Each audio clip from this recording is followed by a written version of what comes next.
Bismillahirrahmanirrahim. Assalamualaikum warahmatullahi wabarakatuh. Oke teman-teman, dan jadi di sini saya pengen nyeritain uh, satu momen seru yang menurut saya seru selama saya kerja. Saya kerja di sini hampir 4 tahun, dan kebetulan tahun pertama saya kerja itu mungkin hampir setiap 2 bulan sekali saya selalu dipindah ke satu kota ke kota yang lain. Nah, jadi kejadian ini tepatnya sekitar 3 tahun yang lalu, di 2017 di bulan Maret. Kebetulan saya ditempatin di salah satu kabupaten yang ada di Jawa Timur. Di situ saya menjabat sebagai seorang supervisor. Saya masih pendidikan. Jadi 2 minggu awal di sana semuanya masih normal-normal aja. Dan kebetulan ini kabupaten memang bukan kabupaten yang rame gitu.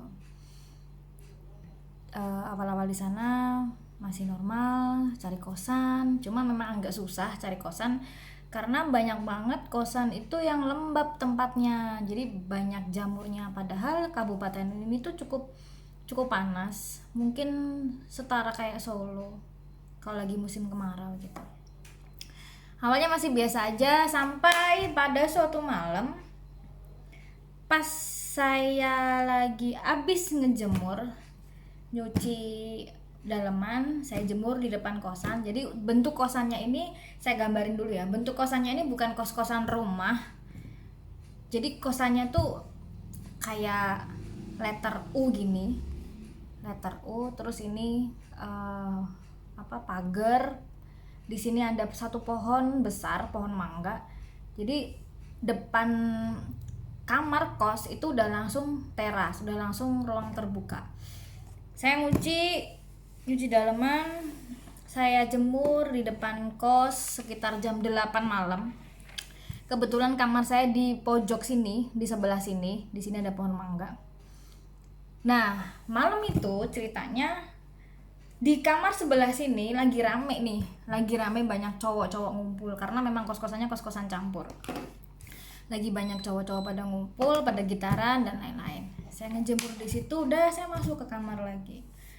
Paginya pas saya pengen berangkat ke kantor, pas saya liatin ada 3 celana dalam saya yang nggak ada di situ. Saya pikir mungkin terbang atau kemana gitu. Akhirnya saya putusin, ya udah deh berangkat ke kantor dulu, nanti istirahat makan siang baru balik untuk cari. Istirahat makan siang saya balik lagi ke kos untuk cari. Saya tanya ke ibu kos, saya tanya ke penjaga kos, ternyata mereka pun juga nggak tahu. Saya mikirnya ya udah gitu, mungkin ada orang iseng. Dan saya nggak berpikir aneh-aneh sampai dengan hari itu. Beberapa hari setelah saya kehilangan celana dalam, saya jatuh sakit. Saya sakit mah karena memang saya susah makan di situ. Tapi di suatu malam jam 9 ke atas kalau nggak salah, perut saya itu benar-benar sakit dan saya udah nggak bisa nahan lagi. Akhirnya jam setengah 11 kalau nggak jam setengah 12 malam, saya putusin untuk jalan kaki ke kos teman saya cowok. Kebetulan mungkin jaraknya sekitar 100 meter sampai 150 meter. Kos kita beda. Saya ketukin pintu dia karena saya telepon gak diangkat-angkat karena dia udah tidur. Akhirnya dia bangun. Saya minta untuk dianterin ke rumah sakit. Akhirnya malam-malam kita cari rumah sakit. Habis itu pas sudah di rumah sakit, dokternya kasih obat. Dia bilang kalau dalam waktu 1 jam atau 2 jam gitu saya nggak sembuh dan saya masih ngerasain sakit, maka saya harus dirawat inap. Tapi kalau misalnya saya udah sembuh, saya boleh rawat jalan. Akhirnya mungkin sekitar jam setengah 2 saya udah sembuh, saya minta untuk balik. Saya udah dikasih obat dan lain-lain. Paginya saya udah ngerasain enak dan saya mulai untuk beraktivitas kerja lagi. Tapi anehnya adalah ketika saya habis minum obat, mungkin sekitar setengah jam sampai dengan 1 jam saya udah sembuh. Tapi setelah itu kumat lagi. Kalau minum obat sembuh lagi setengah jam, 1 jam. Jadi mungkin obatnya cuman kayak ngilangin rasa sakit kali ya, bener-bener gak nyembuhin total gitu. Saya tahan, itu hari Kamis, saya tahan sampai dengan hari Sabtu. Hari Sabtu pagi ketika saya bangun tidur, tiba-tiba perut saya sakit lagi yang kayak malam itu, dan telinga saya yang sebelah kanan itu sakit dan saya nggak bisa dengar. Sampai akhirnya saya cuman kaku di tempat tidur dan saya bisa nangis doang. Akhirnya saya memutusin untuk saya harus hubungin keluarga saya di rumah. Akhirnya dari pihak keluarga memutuskan untuk ngejemput saya dari rumah untuk dirawat di rumah aja. Habis itu saya dirawat di rumah mungkin sekitar 1 minggu. Dan kata dokter saya sakit gastritis untuk di perut. Kalau untuk di telinga mungkin karena infeksi atau gimana gitu, saya kurang paham. Sekitar 1 minggu saya di rumah. Setelah itu awal bulan April saya memutuskan untuk kembali lagi ke kabupaten tersebut. Setelah itu hari Minggu saya balik ke kabupaten itu, hari Rabunya, hari Selasanya siang hari saya makan pepes jamur. Rabunya tiba-tiba muka saya memerah, bintik-bintik merah. Awalnya nggak banyak, masih sedikit banget, mungkin masih kayak jerawat gitu. Itu pun saya nggak nyadarin. Orang-orang kantor yang bilang, "Loh, muka kamu kenapa?" kata mereka. Saya biarin. Kamis paginya ternyata makin parah, mungkin hampir seluruh badan saya yang kena. Akhirnya saya putusin untuk kembali lagi ke rumah sakit. Saya periksa di sana, kata dokter karena alergi pepes jamur yang saya makan di hari Selasa. Padahal seumur umur saya nggak pernah yang namanya alergi sama jamur ataupun makanan apapun itu. Kalaupun alergi paling cuma muntah, udah selesai.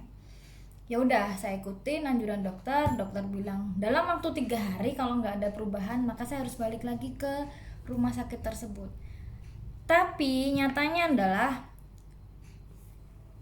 merah-merahnya alerginya itu semakin parah, dan dia parahnya perkembangannya sangat cepat. Benar-benar dari ujung kepala sampai dengan ujung kaki badan saya semuanya merah. Dan alerginya nggak cuma di sini, tapi bahkan semuanya tuh merah gitu. Semua badan saya tuh merah. Malah yang putih itu malah yang bisa dihitung. Akhirnya saya memutuskan hari Sabtu untuk ke kota yang menurut saya kotanya cukup maju, jadi saya bisa cari dokter kulit di sana karena saya pengen sembuh. Akhirnya saya ke sana naik kereta hari Sabtu sehabis kerja. Saya sharing sama teman-teman saya, satu kerjaan, satu batch, satu angkatan. Mereka bilang dan menyarankan saya untuk konfirmasi ke pihak HRD kantor pusat. Akhirnya saya konfirmasi ke HRD kantor pusat bahwa saya sakit, habis sembuh dan sekarang sakit lagi, dan saya memutuskan untuk boleh nggak sih Pak saya minta pindah ke kota lain aja. Tapi sempat ada omongan, memang kamu ada masalah apa sama orang kantor? Saya jawab saya nggak ada masalah apa-apa karena orang kantor saya tuh memang benar-benar baik semuanya. Setelah saya cerita kronologisnya dari awal kejadian saya kehilangan celana dalam sampai dengan waktu itu, akhirnya mereka memutuskan untuk, kok kayaknya saya pikir kosan kamu ya yang bermasalah, coba deh untuk pindah ke kosan aja, kata mereka. Tapi untuk sementara waktu kamu di kota itu dulu sampai dengan kamu benar-benar sembuh. Oke. Di hari Minggu saya dikasih tahu sama teman-teman yang ada di kota itu. Kebetulan saya nginep di di kos-kosan teman saya yang penempatan di kota tersebut. Tetangganya pada bilang kalau saya disuruh minum es degan hijau, katanya itu untuk bikin alergi itu layu, penyakit yang ada di dalam tubuh kita itu layu. Sehari saya bisa minum 3 sampai dengan 4. Alhamdulillah di hari Senin itu udah mulai layu. Selasa pagi sebelum berangkat ke kantor, saya balik lagi ke kabupaten tersebut. Saya cuman ke kos untuk ganti baju doang. Oh ya, saya lupa ngasih tahu. Jadi setelah saya balik dari rumah untuk nyembuhin diri untuk berobat, setelah hari itu saya kalau tidur itu kayak ada yang ngeliatin gitu. Jadi kan kosannya itu kamar mandinya kamar mandi dalam, tapi saya itu nggak pernah berani kencing kalau malam. Saya nggak pernah berani untuk kencing. Ketika malam saya pulang kantor, saya mandi masih sore, terus diajakin makan, keluar sama teman-teman, pulang udah tidur, dan saya nggak ada aktivitas lain selain tidur karena saya benar-benar takut. Saya di dalam kamar saya sendiri aja takut. Bahkan ketika tidur pun saya nggak berani gerak karena saya ngerasa kok kayak ada yang ngeliatin saya gitu. Meskipun saya bukan anak indigo, saya nggak bisa ngeliat seperti itu, dan saya mungkin juga nggak terlalu percaya dengan hal kayak gitu. Oke, lanjut. Akhirnya saya mutusin Selasa pagi saya ganti baju doang di kos, terus saya berangkat ke kantor. Nah, pas istirahat makan siang, saya minta untuk cari kosan yang baru. Saya minta antar teman saya buat cari kos-kosan yang baru. Habis itu dapatlah kita kosan yang baru yang jaraknya agak jauh lagi dari kosan teman saya yang tadi.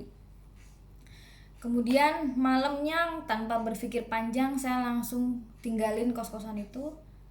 Saya pamit baik-baik dengan ibu kos, meskipun sebenarnya waktunya masih lama. Harusnya saya di sana. Akhirnya saya pindah ke kos-kosan yang baru. Hari Selasa malam.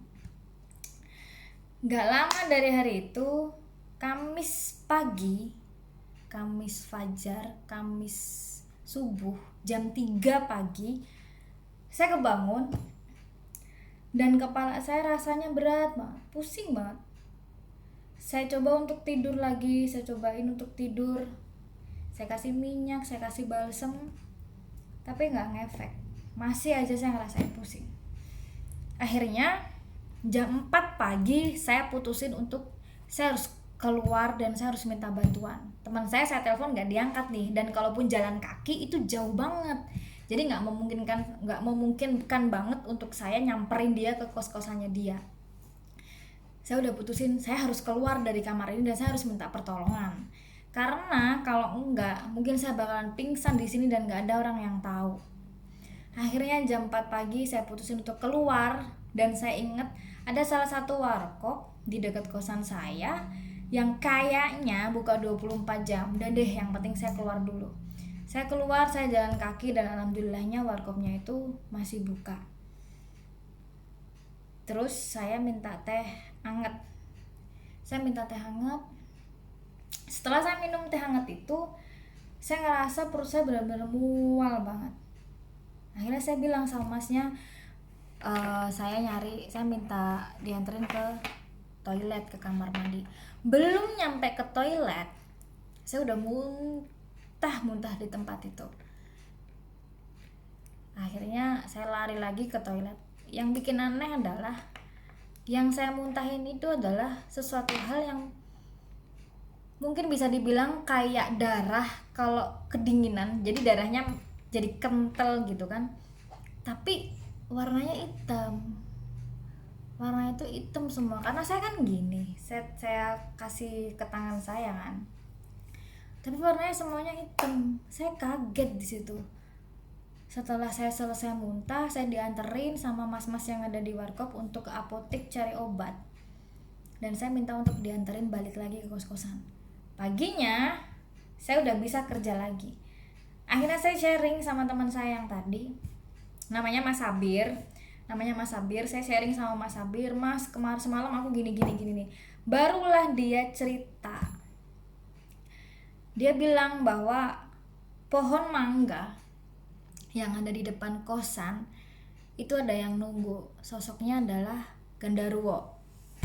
Terus di kos-kosan itu juga banyak banget setan-setan, tapi yang masih muda. Mungkin dia dulu meninggal terus masih muda gitu, dan itu banyak. Dan katanya mereka tuh nggak suka dengan kehadiran saya di sana. Saya juga nggak tahu kenapa gitu. Terus ada yang bilang gara-gara saya setiap habis maghrib itu ngaji, mereka nggak suka. Ada yang bilang seperti itu.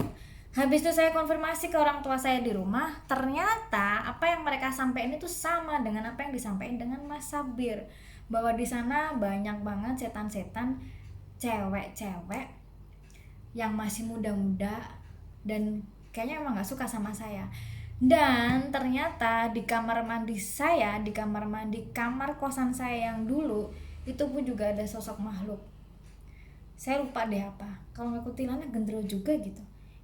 That's why kenapa saya nggak pernah berani kalau malam itu saya ke kamar mandi, saya nggak bisa gerak, karena ternyata masalahnya adalah di kos-kosan saya yang nggak bisa nerima kehadiran saya, dan itu saya nggak tahu kenapa.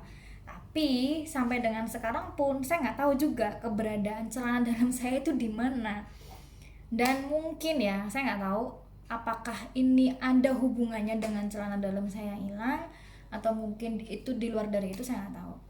Akhirnya setelah itu saya udah nggak pernah sakit lagi. Saya nggak pernah sakit lagi sama sekali. Sakit aneh-aneh lah ya menurut saya, karena saya nggak pernah yang sakit-sakit kayak gitu.